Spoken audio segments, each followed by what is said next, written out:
whole world listens to the twisted scream of the jet. Men gasp at speeds undreamt of yesterday, and their sons stand awestruck when the jet jockeys ride the sky. Tight-lipped military observers weigh the performance of each new plane. Every country is vitally interested in the jet power of other nations.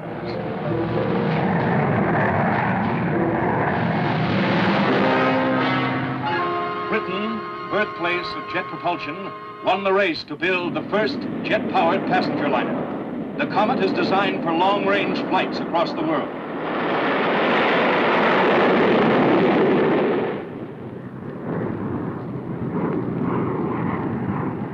The most powerful turbojet in production today, the Sapphire engine, is Britain's bid for fighter supremacy of the skies.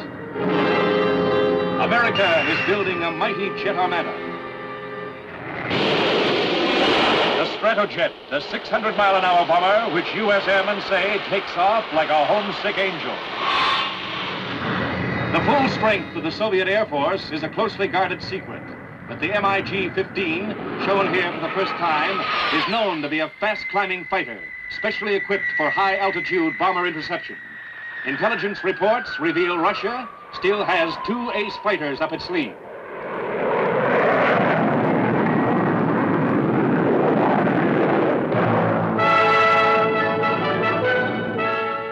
Today, a new country in a new field of endeavor, Canada is staking an early claim in the blowtorch era. Mass production of jet fighters for the Royal Canadian Air Force is already underway in a Canadian aircraft factory near Montreal. Here, Canadaire's 6,000 employees are turning out the U.S.-designed F-86 Sabre.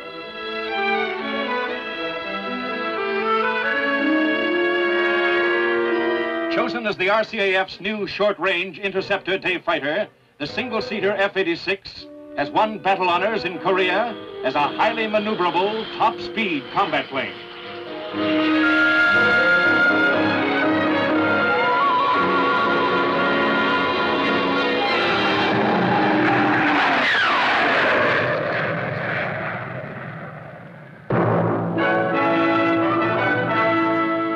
Outside Toronto, Canada's own aircraft engineers took up for the first time the daring challenge of designing a jet plane from the ground up.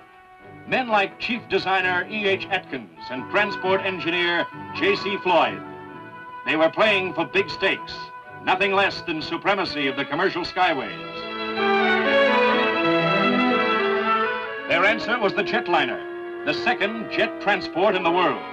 With twice the speed of the ordinary airliner and the engines barely heard in the cabin, the jetliner's 50 passengers ride in unruffled comfort 30,000 feet up.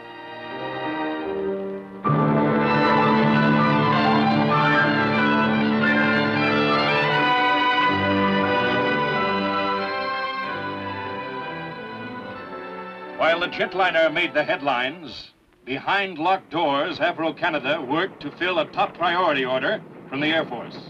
And now the wraps are coming off Canada's hush-hush night fighter, the CF-100.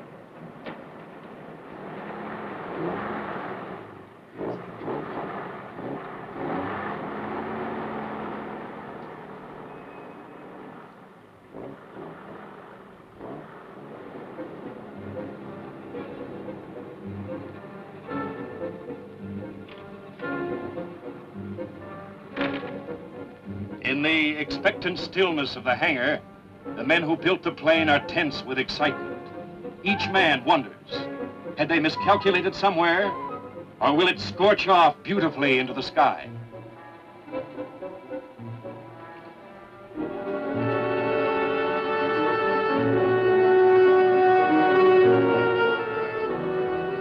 Behind that sleek black question mark lay years of hard work and headaches for all of us. It meant acres of blueprints and 1,000 adjustments. We'd never attempted anything like this before. It called for the closest collaboration by hundreds of specialists, experts in metals, aerodynamics, instrument and airframe designers, and the genius of young men like our chief fighter design engineer, John Frost.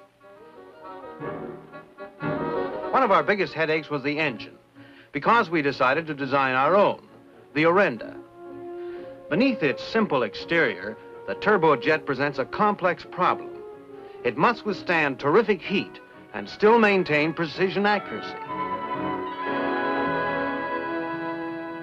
At the nose of the turbojet, the air is sucked in by a fan with hundreds of small whirling blades which squeeze the air back into the flame chambers.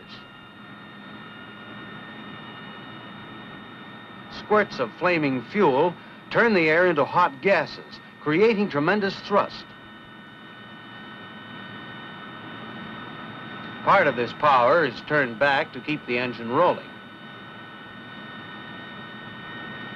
The expanded gases hurtle out of the tail at 1,200 miles an hour, thrusting the plane through the sky.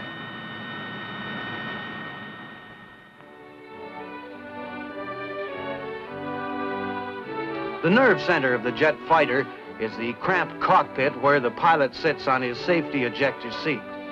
His life may depend on the cockpit layout and the exact position of every control and switch and lever. In a wooden mock-up, our test pilot, Bill Waterton, checks every contingency of combat, because once in the air, grappling with the physical strain of flight at more than 10 miles a minute, there just won't be time to fumble for an out-of-reach lever.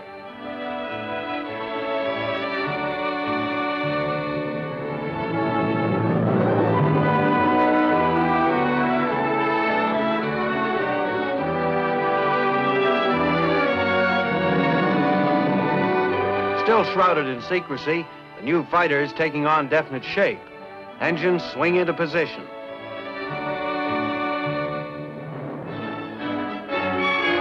The men who must keep it in fighting trim come to the plant while the work goes on. Air Force engineers and mechanics get a vital X-ray insight before the aluminum skin is riveted around the fuselage.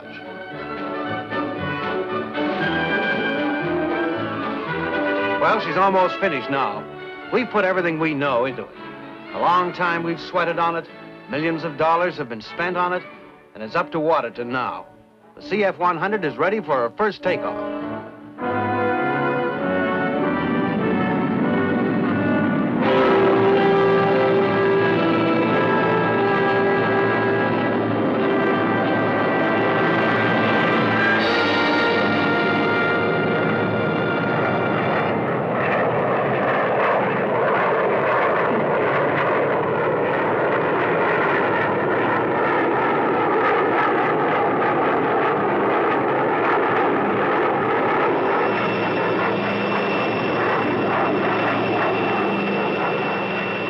There's no other twin-jet fighter like this one.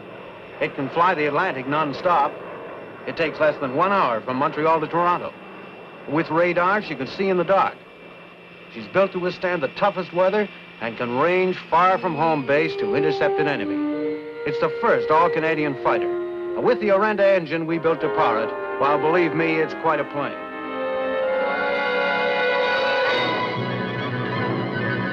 Already, the blowtorch era is scorching bold headlines across the sky. New concepts of travel appear as ramjet helicopters hover above the backyards of tomorrow. In the bomb bays of a B-29, the experimental Goblin, a jet parasite fighter, is clutched, poised for combat. How far experimental jets have progressed is hidden from the public eye above desert proving grounds. But enough is glimpsed to prove there is a revolution in the sky. Fresh wonders lie in fighters which nose up like sharp-tongued bees to suck their fuel from flying service stations.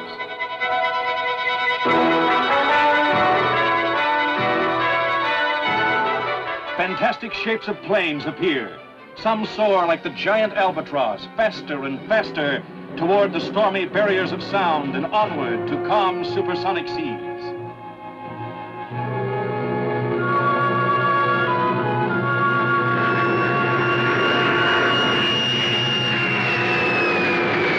And as they curl in spirals round the globe, the screaming jets demand a new slant on the world of flight in the future.